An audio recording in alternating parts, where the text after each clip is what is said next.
Meghan participera à une conversation avec le co-PDG et président d'Ariel Investment et vice-président de Starbucks Melody Hobson lors d'un sommet en ligne.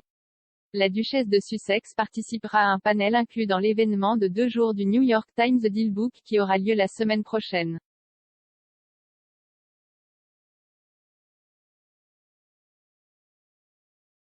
Le panel de 30 minutes, intitulé Minding the Gap, aura lieu le 9 novembre à 18h GMT, 14h et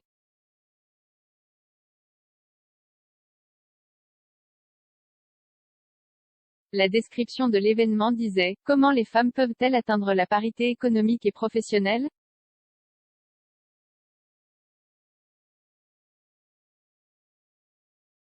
Deux personnalités révolutionnaires se joignent à nous pour discuter de solutions descendantes et réfléchir à la façon dont leurs expériences partagées ont influencé leurs réflexions sur la création d'opportunités pour les autres. »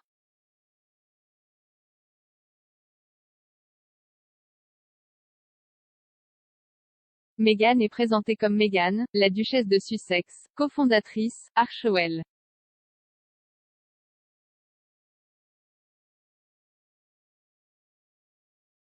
La présence de la duchesse de Sussex à cet événement a été saluée par beaucoup sur Twitter, avec un fan utilisant le surnom Croisillon Sussex Spartan Meg Ive écrivant « Croisillon Madame Duchess Meghan faisant ce qu'elle a toujours fait ».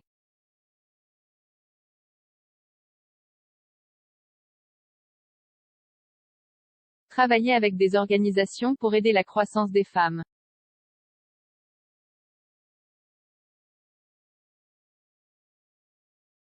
Un autre, nommé D. Mathilde, a déclaré « Des gens très beaux et formidables au sommet.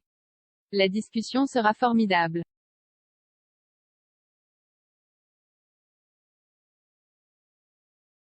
Cependant, un autre utilisateur de Twitter avec le surnom de Nava Holland a semblé critiquer l'utilisation du titre de Meghan dans ce cadre.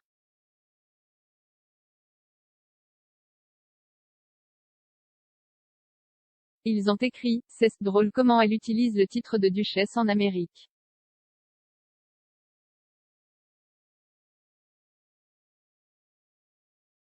La duchesse a été rapidement défendue par d'autres utilisateurs de médias sociaux, l'une nommée Maïta disant « C'est son nom de mariée. »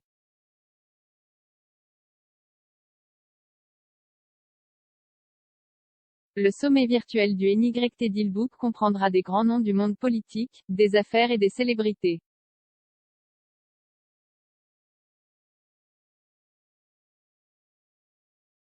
Le secrétaire d'État américain Anthony Blinken, la présidente directrice générale de General Motors Mary Barra et l'acteur Matthew McConaughey participeront tous à des panels lors de ce sommet de 2 jours.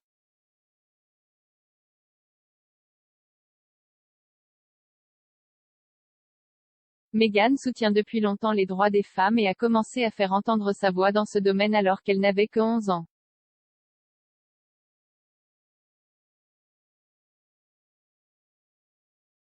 À l'époque, elle avait écrit une lettre à un certain nombre de femmes influentes, dont Hillary Clinton, pour dénoncer une publicité de Procter & Gamble qu'elle jugeait sexiste.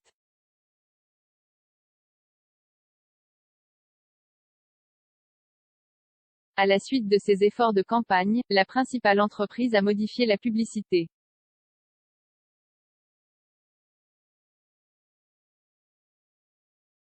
Au fil des ans, Meghan est devenue une militante d'ONU Femmes parmi d'autres organisations et a largement parlé de l'égalité des sexes et de la pauvreté menstruelle.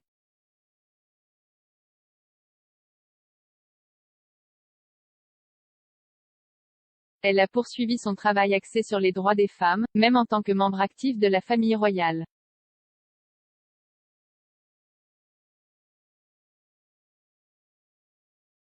En octobre 2019, elle a participé avec le prince Harry à une table ronde avec de jeunes ambassadeurs de One Young World, une organisation à but non lucratif qui défend les jeunes leaders.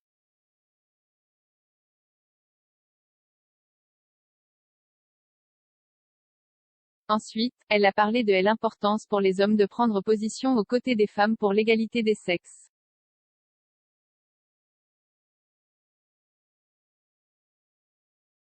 Elle a déclaré, « Ce que vous êtes tout capable de faire de manière indépendante est incroyable, mais lorsque vous travaillez collectivement, notre intention aujourd'hui est d'essayer de créer en quelque sorte un groupe de travail pour voir ce que nous pouvons faire au sein de nos communautés, puis d'utiliser ces connaissances pour l'appliquer à tout ce qui se passe dans toutes ces autres communautés. »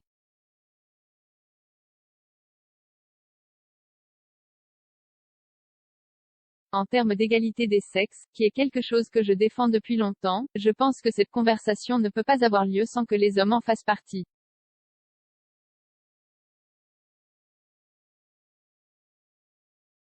Meghan, qui avec le prince Harry a lancé Archewell fin 2020, a écrit le mois dernier une lettre ouverte passionnée à la présidente de la Chambre des représentants des États-Unis, Nancy Pelosi, et au chef de la majorité au Sénat, Chuck Schumer, dans laquelle elle a plaidé pour un congé familial payé.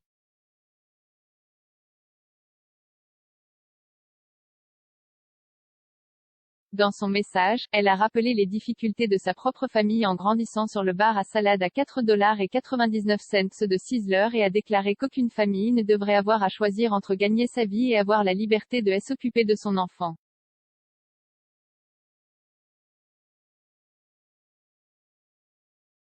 Mais son plaidoyer est tombé dans l'oreille de la mort lorsque le président américain Joe Biden a abandonné la proposition de son plan des infrastructures de $1,75 billion.